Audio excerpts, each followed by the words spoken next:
Chapter 24, Episode 4. Sarah could have had a car anytime she wanted. She didn't. But she did just graduate from high school with a brilliant average. That wasn't necessarily a reason to get a car from Dad, but many rich kids did. Even not so rich kids. It was a bit of an American tradition to get a car. She didn't really want or need one for the city, but for a long trip it would be a grand adventure. Zara had looked into the logistics of driving across Canada with an electric car.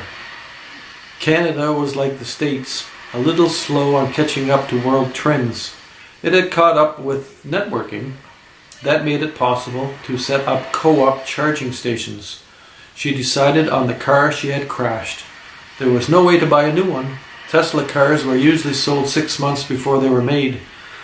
The car she wanted was as long as a year, still not in mass production. The only way around that was to buy a used one. They were more expensive. But money wasn't the question for Prescott. He would buy one if he could find one.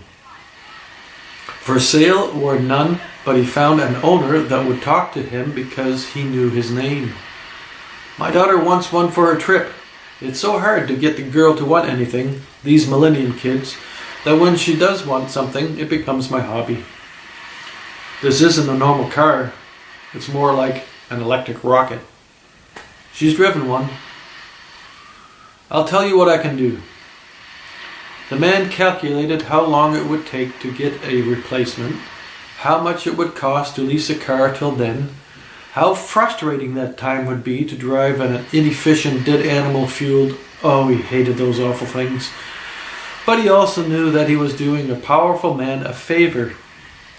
So he just calculated real costs, made his case, expecting a no deal. "Sold. Can you drive me home? My driver will bring you back."